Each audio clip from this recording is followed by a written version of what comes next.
Pernah nggak sih lu duduk di kursi tukang cukur, ngelihat pantulan diri lu di cermin, terus ngerasa pasrah saat leher lu disentuh sama pisau cukur yang tajam banget? Gue yakin saat ini lu potong rambut itu alasannya simpel, buat gaya, biar rapi, biar dilirik cewek, atau mungkin karena disuruh bos lu biar kelihatan profesional.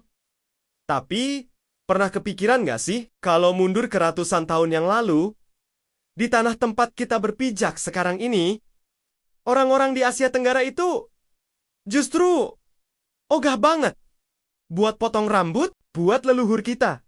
Memotong rambut itu bukan soal fashion, itu soal nyawa, itu soal kekuatan. Dan kalau lu nekat motong rambut lu, itu artinya lu lagi ngalamin kesedihan yang luar biasa. Atau lu lagi nyerah. Hari ini, di channel Wahyu Penakluk, kita bakal bedah sejarah yang jarang banget dibahas orang. Kita bakal telusuri perjalanan sehelai rambut. Dari yang tadinya dianggap benda keramat yang haram disentuh besi, jadi simbol perlawanan Pangeran Diponegoro, sampai akhirnya jadi bisnis lapak di bawah pohon rindang yang penuh cerita mistis dan konyol. Saya Yaping, kopieru yu. Pasang headset lu. Karena sejarah cukur rambut di Indonesia ternyata jauh lebih tajam daripada silet yang nempel di leher lu. Let's dive in. Oke, kita putar waktu jauh ke belakang. Jauh sebelum ada barbershop, ber-AC, dengan lampu neon warna-warni. Kita masuk ke era di mana Asia Tenggara masih diselimuti hutan lebat dan kepercayaan mistis yang kental.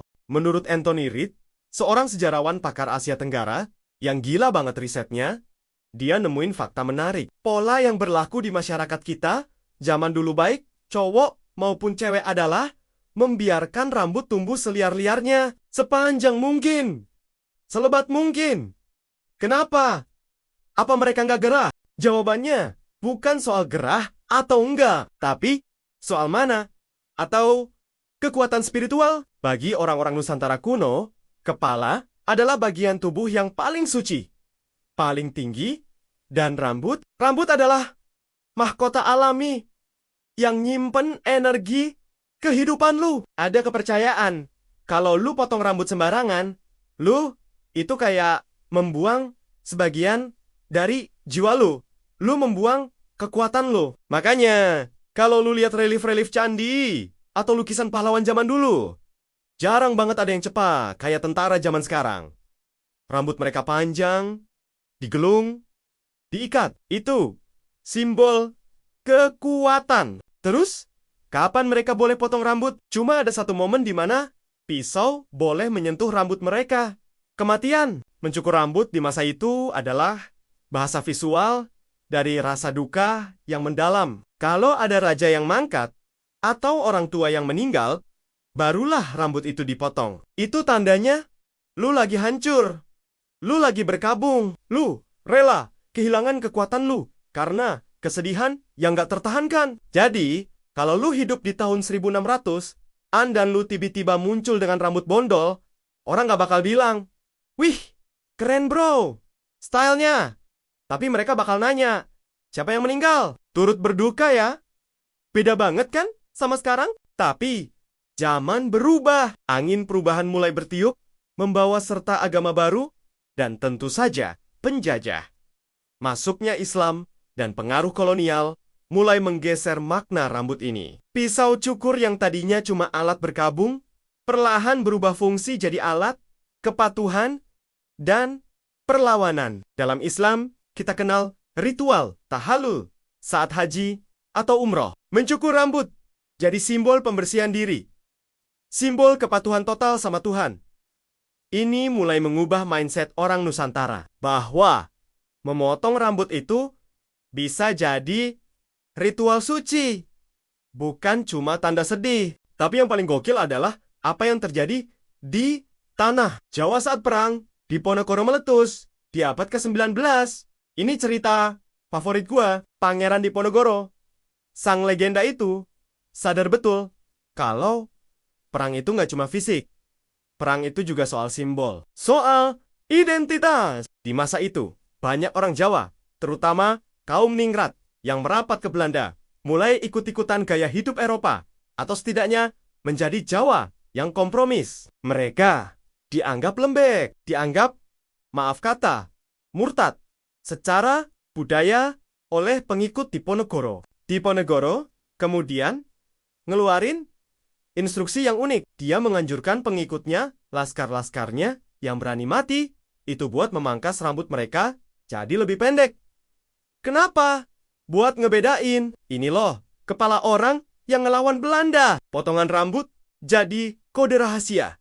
Jadi seragam tak kasat mata. Kalau lu rambutnya dipotong dengan gaya tertentu ala pasukan Diponegoro, lu adalah teman. Kalau enggak, lu dicurigai antek Belanda. Jadi di sini, gunting rambut udah bukan lagi alat kosmetik.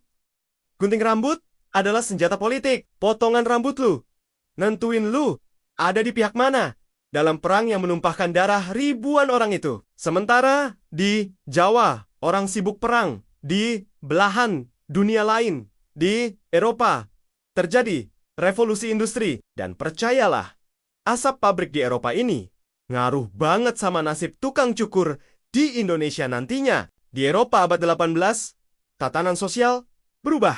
Dulu, bangsawan cowok itu pakai wig panjang, keriting, putih, ribet banget. Itu simbol status. Tapi pas pabrik-pabrik mulai muncul, kelas pekerja bangkit. Gaya hidup jadi lebih cepat. Wig panjang dan rambut gondrong mulai ditinggalkan. Kenapa? Karena berbahaya. Bayangin, lu kerja di depan mesin uap yang berputar kencang. Kalau rambut lu panjang, bisa nyangkut dan bye-bye kepala. Selain itu, di kota-kota industri yang kumuh, rambut panjang itu sarang kutu dan penyakit. Akhirnya, muncul stigma baru di Eropa. Rambut panjang dan akak kekoken itu identik sama gelandangan atau kriminal. Orang terhormat, orang modern, orang yang beradab adalah orang yang rambutnya pendek dan rapi. Inilah cikal bakal konsep barber profesional. Dan ingat, dulunya tukang cukur di Eropa itu bukan cuma motong rambut. Mereka itu barber surgeon. Tukang cukur merangkap dokter bedah. Lu mau potong rambut? Bisa. Lu mau cabut gigi? Bisa. Lu mau buang darah kotor? Atau amputasi jari? Bisa juga. Itu kenapa? Tiang lampu barber warnanya merah, putih, biru. Merah itu darah, putih itu perban, biru itu pembuluh vena. Ngeri kan? Nah, cara pandang Eropa yang menganggap rambut pendek sebagai simbol kemajuan, inilah yang dibawa sama orang-orang Belanda ke Nusantara. Masuk ke zaman Hindia Belanda yang udah mapan. Di sini, kita bisa lihat kesenjangan sosial yang gila-gilaan cuma dari cara orang potong rambut. Ada dua dunia yang gak pernah saling sapa. Dunia pertama, asterisk, the elite barbershop. Asterisk, lokasinya di tempat-tempat mentereng. Kayak di Grand Hotel Java, di Batavia, Jakarta sekarang. Bayangin, suasananya, lantainya marmer dingin yang mengkilap, kursinya empuk, kulit asli impor dari Eropa. Ruangannya wangi campuran bau minyak rambut mahal, bedak telke, dan cerutu mahal. Siapa yang masuk ke sini? Tentu aja, tuan-tuan Belanda totok, pejabat kolonial, atau priai kelas atas yang duitnya nggak berseri. Tukang cukurnya terlatih khusus, pakaiannya rapi, pakai jas putih kayak dokter. Mereka nggak cuma motong rambut, tapi merawat kumis melintir dan jambang yang jadi tren maskulinitas masa itu. Ini adalah tempat di mana rambut diperlakukan sebagai aset berharga.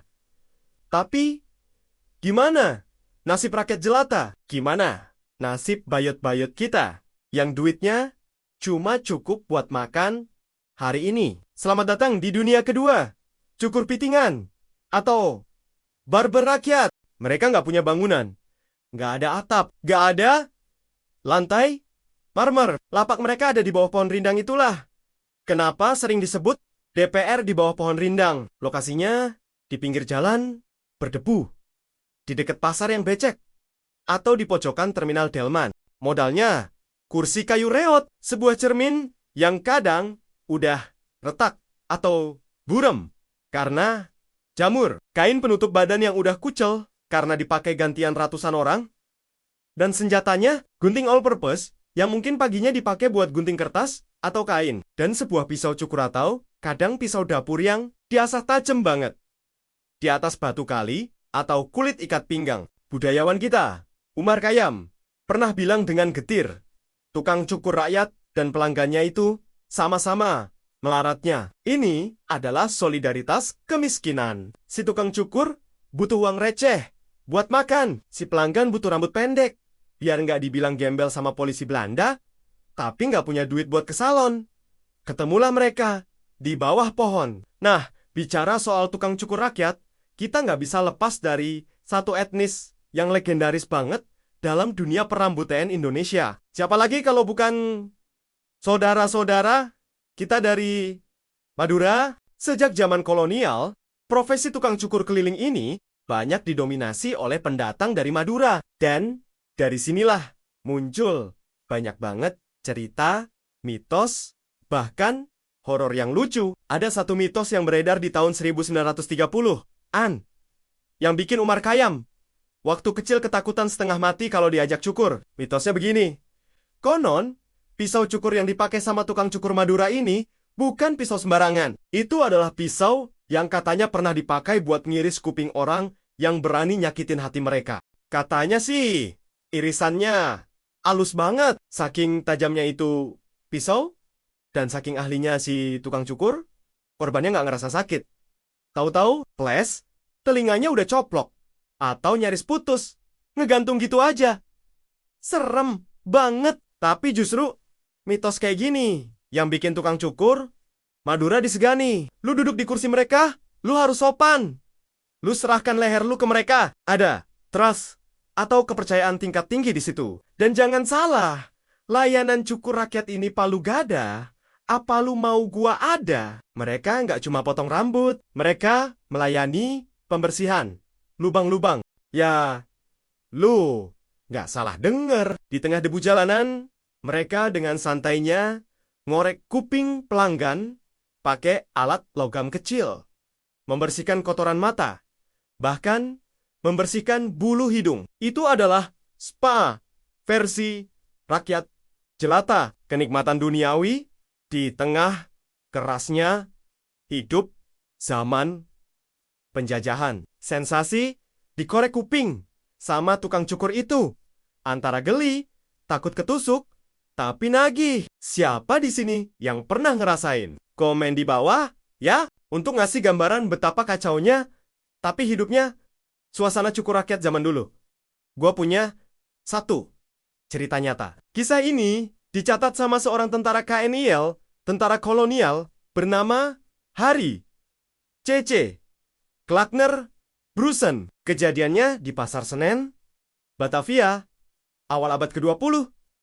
Pasar Senen waktu itu adalah pusatnya hiruk-pikuk, bau keringat, bau rempah, teriakan pedagang, suara delman, campur aduk. Di satu sudut, ada tukang cukur Tionghoa. Zaman dulu, selain Madura, banyak juga warga Tionghoa, jadi tukang cukur jalanan. Dia lagi sibuk banget, pelanggannya antre. Saat itu dia lagi melayani seorang jongos pembantu rumah tangga milik seorang perwira Belanda. Si jongos ini lagi menikmati paket lengkap. Cukur rambut sambil dibersihin matanya. Bayangin, kelopak matanya lagi dibalik, dibersihin pakai alat khusus. Tegang banget kan? Tiba-tiba, duar, entah dari mana, seekor kuda milik perwira yang lagi diparkir dekat situ lepas. Kuda itu ngamuk, mungkin stres karena panas atau kaget dengar suara petasan. Kuda besar itu lari menyeruduk ke arah lapak cukur. Bisa bayangin paniknya si tukang cukur? Curit-cerit, lari lintang, pukang, ninggalin lapaknya si pelanggan. Nah, ini yang kasihan. Si jongos tadi lari tur berit-berit dengan kondisi rambut baru dicukur setengah, grepes-grepes, pitak di sana-sini. Dan yang lebih parah, bayangin kalau tadi pas matanya lagi dibersihin, kudanya datang. Untung belum kejadian. Pasar Senen jadi kacau balau. Kursi cukur terbalik, cermin pecah, rambut bertebaran, di mana-mana kecampur debu jalanan. Serdadu Kaeniel yang nyatet cerita ini cuma bisa ketawa ngakak melihat pemandangan absurd itu. Ini adalah potret nyata betapa profesi ini, yang kelihatannya sepele, sebenarnya penuh risiko dan drama. Mereka kerja di garis depan kehidupan jalanan. Sobat penakluk, sekarang zaman udah berubah. Kita hidup di era di mana barbershop, menjamur di tiap tikungan, tukang cukurnya pakai apron kulit, tatoan keren, musiknya hip-hop atau jazz, dan lu ditawarin kopi saat nunggu. Pisau cukur mereka steril, kursinya hidrolik, dan gak ada lagi risiko diseruduk, kuda ngamuk, cukur pitingan, atau cukur DPR. Memang makin jarang kita lihat. Tergerus sama modernitas, mereka perlahan minggir, kalah sama AC dan WiFi. Tapi, setiap kali lu melihat bapak-bapak tua yang masih setia mangkal di bawah pohon beringin dengan cermin kusamnya, ingatlah cerita ini. Ingat bahwa di tangan mereka, gunting itu bukan sekadar alat potong. Itu adalah pewaris sejarah panjang dari masa ketika rambut adalah tempat bersemayamnya jiwa dan kekuatan, ke masa ketika rambut jadi simbol perlawanan Pangeran Diponegoro melawan penjajah, sampai jadi saksi bisu perjuangan rakyat kecil mencari nafkah di pinggir jalanan kota yang kejam. Jadi, potong rambut itu nggak pernah cuma soal biar rapi. Potong rambut adalah ritual peradaban. Gua Wahyu Penakluk. Dan inilah sejarah yang tersembunyi di balik helai rambut lu. Sampai jumpa di penaklukan sejarah berikutnya.